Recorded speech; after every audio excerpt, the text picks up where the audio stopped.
ಶುಕ್ರವಾರ ಮತ್ತು ಮಂಗಳವಾರ ವಿಶೇಷವಾಗಿ ಈ ವಸ್ತುಗಳನ್ನು ಮನೆಯಿಂದ ಯಾರಿಗೂ ಕೂಡ ಕೊಡಬೇಡಿ. ಮತ್ತು ಈ ವಸ್ತುಗಳನ್ನು ತರಬಾರದು. ತಂದರೆ ದಾರಿದ್ರ್ಯ ಬರೋದಂತೂ ಗ್ಯಾರಂಟಿ. ಶುಕ್ರವಾರ ಮತ್ತು ಮಂಗಳವಾರ ವಿಶೇಷವಾಗಿ ಎಲ್ಲ ಧರ್ಮದವರು ಕೂಡ ಶುಕ್ರವಾರನ ವಿಶೇಷವಾಗಿ ನೋಡ್ತಾರೆ. ಶುಕ್ರವಾರ ಅಂತಂದರೆ ದುಡ್ಡು ಬರುವಂಥದ್ದು, ಮಂಗಳವಾರ ಆಂಜನೇಯ ಸ್ವಾಮಿಗೆ ಸಂಬಂಧಪಟ್ಟಂಥದ್ದು, ಕಷ್ಟಗಳನ್ನು ನಿವಾರಣೆ ಮಾಡುವಂಥದ್ದು.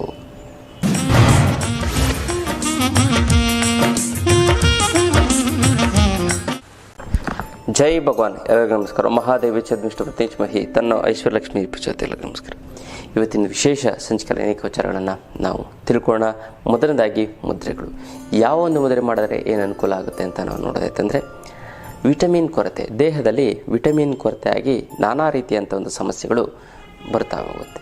ನೋವುಗಳು, ಪೇಯ್ನು, ಅನ್ನೆಸೆಸರಿ ಪೇಯ್ನು, ನಿಮಗೇನು ಸಮಸ್ಯೆ ಇರಲ್ಲ, ಎಲ್ಲ ಚೆಕ್ ಮಾಡಿಸಿ ಎಲ್ಲ ನಾರ್ಮಲ್ ಇರುತ್ತೆ. ಆದರೆ ವಿಟಮಿನ್ ಸ್ವಲ್ಪ ಪ್ರಾಬ್ಲಮ್ ಇದೆ, ವಿಟಮಿನ್ ಕೊರತೆ ಇದೆ ಅಂತ ಹೇಳ್ತಾರೆ. ವಿಟಮಿನ್ ಕೊರತೆ ಇತ್ತು ಅಂತಂದ್ರೂ ಕೂಡ ನಾನಾ ರೀತಿಯಂಥ ಸಮಸ್ಯೆಗಳು ನಿವಾರಣೆ ಆಗುತ್ತೆ. ಯಾಕಂದರೆ ನೀವು ತಿಂತೀರ, ವಿಟಮಿನ್ಸ್ ಏನು ತೊಗೋತೀರ, ಅದು ಕೂಡ ದೇಹದಲ್ಲಿ ವಿಟಮಿನ್ ಕೊರತೆ ಆಗುತ್ತೆ. ಅದಕ್ಕೆ ಏನು ಮಾಡಬೇಕು, ಯಾವ ಒಂದು ವಿಟಮಿನ್ನು ಪೂರೈಕೆ ಆಗಬೇಕು ಅಂತಂದರೆ ಯಾವ ಒಂದು ಮುದ್ರೆ ಮಾಡಬೇಕು ಅಂತ ನೋಡುತ್ತಿದ್ದರೆ, ವಿಟಮಿನ್ ಕೊರತೆ ನಿವಾರಣೆ ಆಗಬೇಕಂದ್ರೆ ಪ್ರಾಣ ಮುದ್ರೆ ಸಲ 20 ನಿಮಿಷಗಳ ಕಾಲ ಮಾಡಿ. ಕಿರುಬೆರಳು ಪ್ಲಸ್ ಉಂಗುರದ ಬೆರಳು, ತೋರ್ಬೆರಳು ಮಧ್ಯದ ಬೆರಳನ್ನು ನೇರವಾಗಿರುವಂತೆ ಎಚ್ಚರ ವಹಿಸಬೇಕು.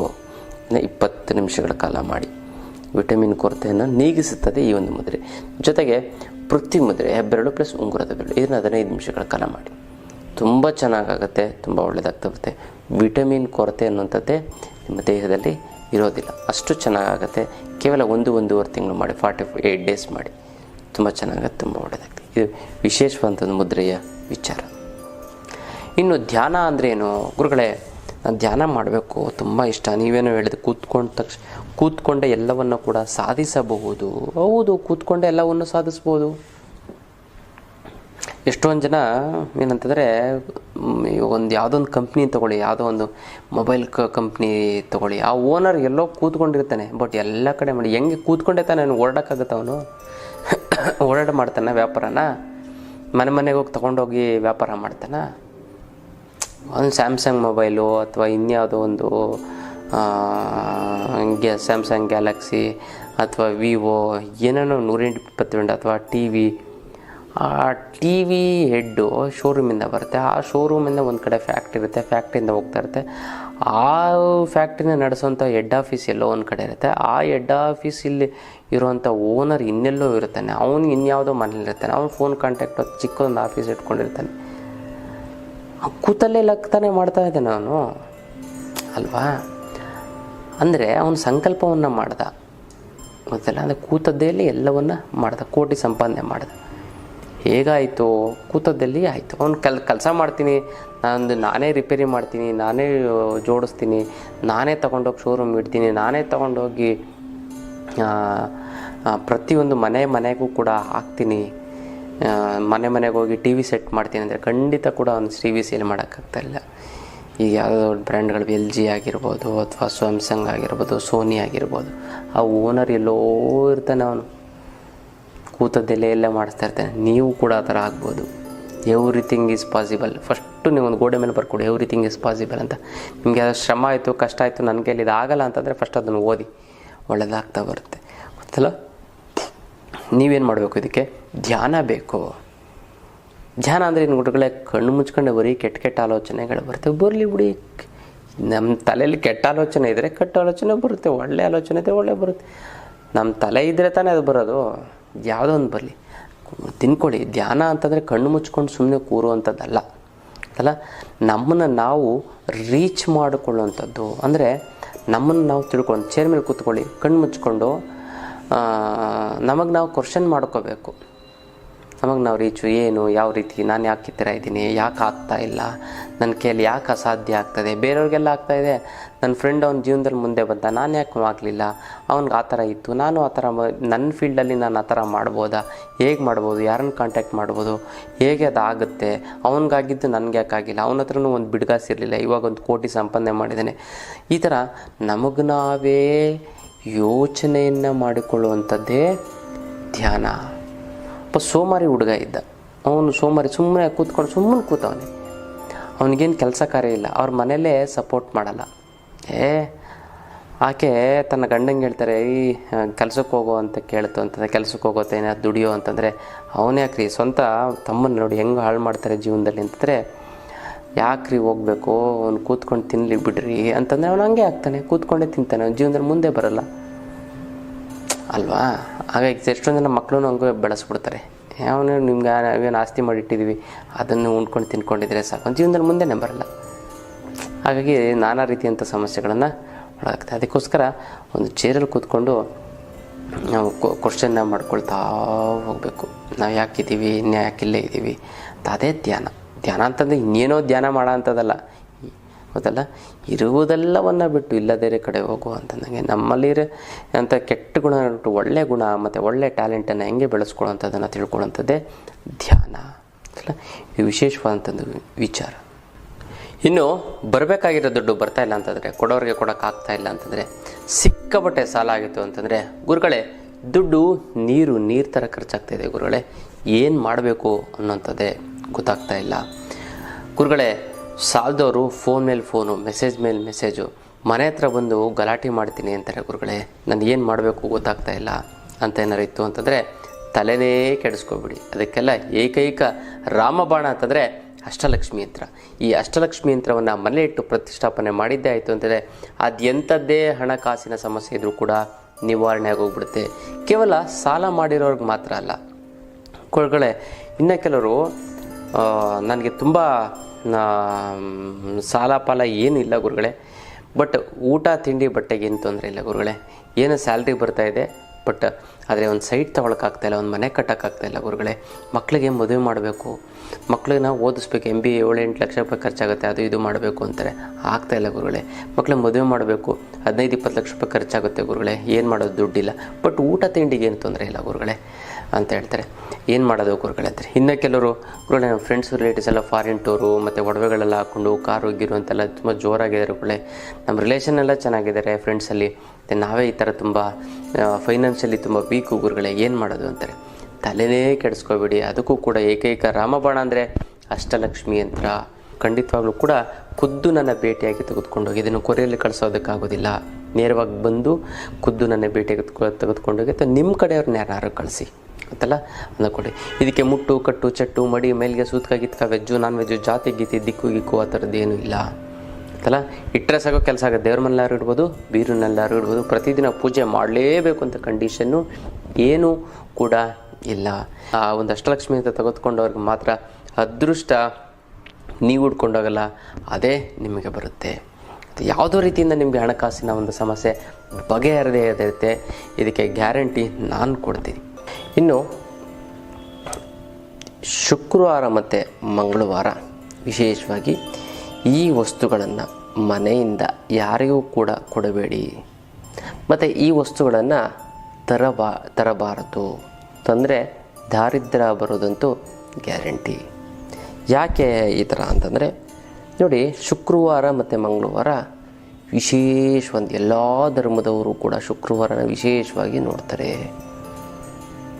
ಅಂದರೆ ಶುಕ್ರವಾರ ಅಂತಂದರೆ ದುಡ್ಡು ಬರುವಂಥದ್ದು, ಮಂಗಳವಾರ ಆಂಜನೇಯ ಸ್ವಾಮಿಗೆ ಸಂಬಂಧಪಟ್ಟಂಥದ್ದು, ಕಷ್ಟಗಳನ್ನು ನಿವಾರಣೆ ಮಾಡುವಂಥದ್ದು.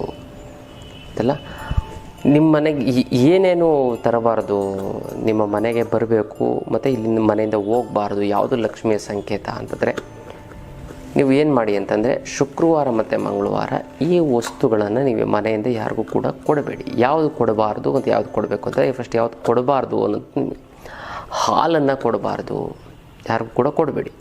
ಮನೆಗೆ ಬಂದರೆ ಕಾಫಿ ಟೀ ಮಾಡಿಕೊಡಿ, ಅದೆಲ್ಲ ಏನೂ ತೊಂದರೆ ಇಲ್ಲ, ಎಷ್ಟು ಜನಕ್ಕಾದ್ರೂ ಮಾಡಿಕೊಡಿ, ಆದರೆ ಹಾಲನ್ನು ಕೊಡಬಾರ್ದು. ಒಂಚೂರು ಭಾಳಷ್ಟು ಈ ಮಿಡಲ್ ಕ್ಲಾಸ್ ಇವಾಗ ಕಡಿಮೆ, ತುಂಬ ಜನ ಕಡಿಮೆ, ಒಂಚೂರು ಹಾಲು ಇಸ್ಕೊಬಂದ್ಬಿಡು ಅಂತ ಮಕ್ಕಳನ್ನ ಕಳಿಸ್ತಾರೆ. ಯಾಕಂದರೆ ಹಾಲು ಲಕ್ಷ್ಮಿಯ ಒಂದು ಸಂಕೇತ.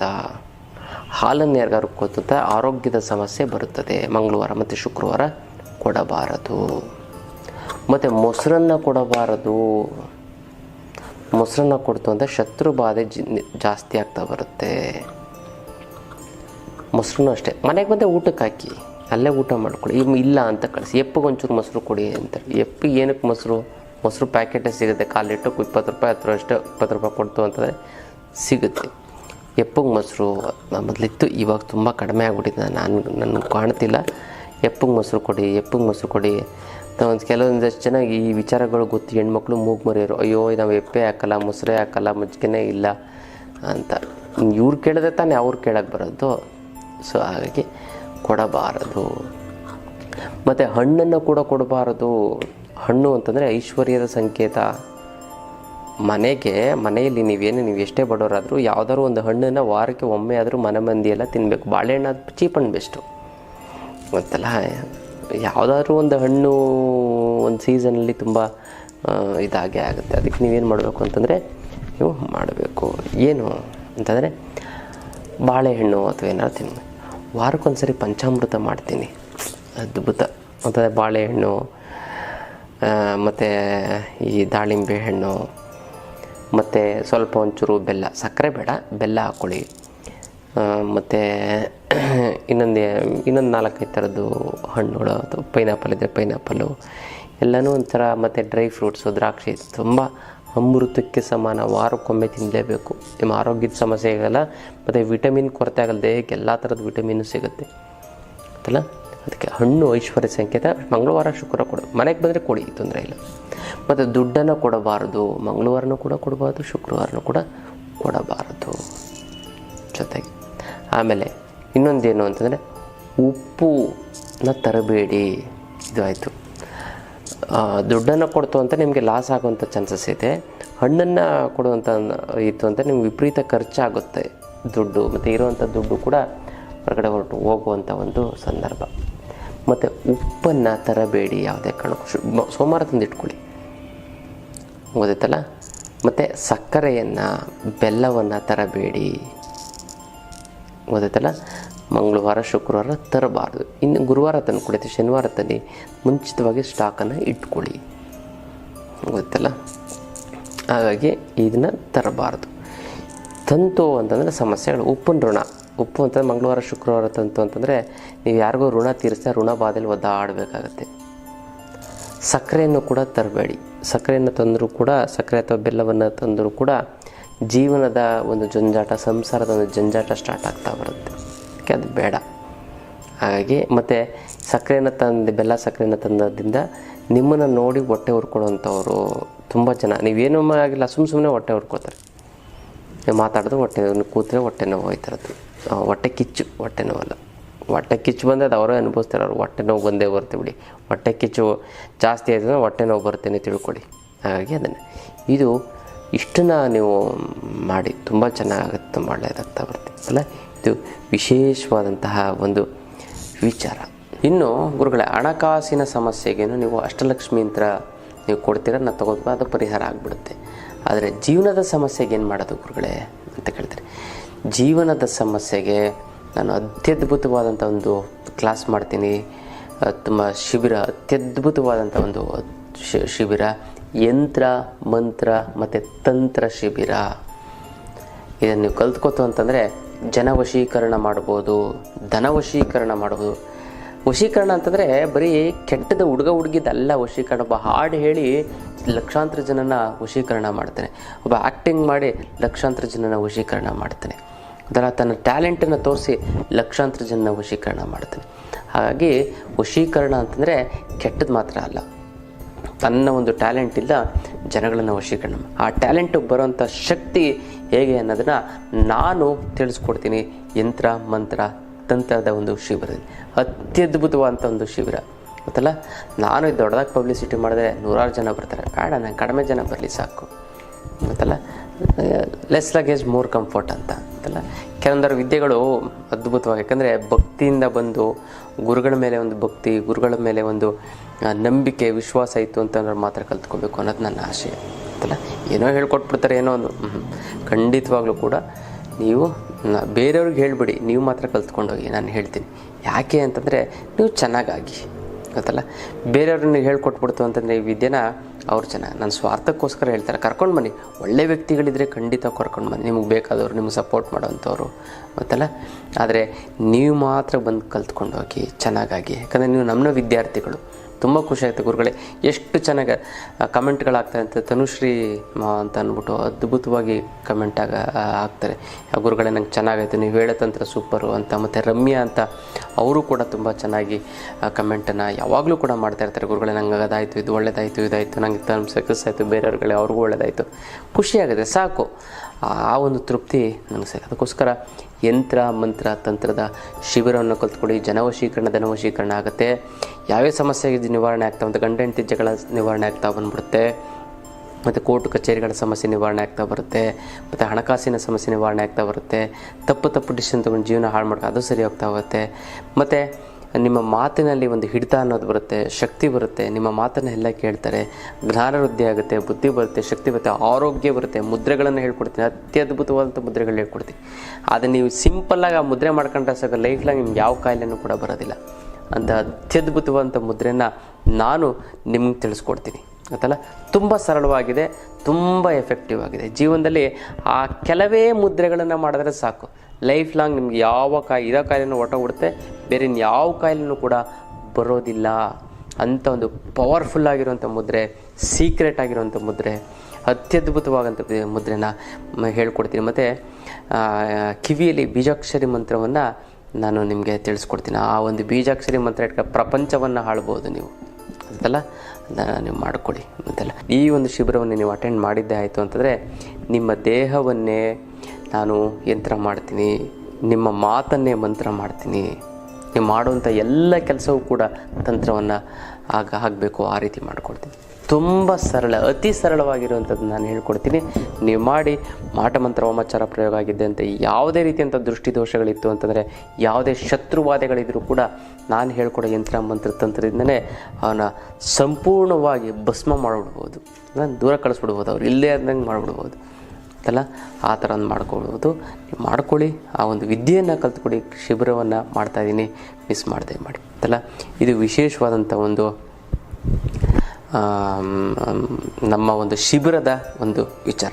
ಇನ್ನಷ್ಟು ವಿಚಾರಗಳನ್ನು ತಿಳ್ಕೊಳ್ಳೋಣ ಮುಂದಿನ ಸಂಚಿಕೆಯಲ್ಲಿ. ಅಲ್ಲಿವರೆಗೂ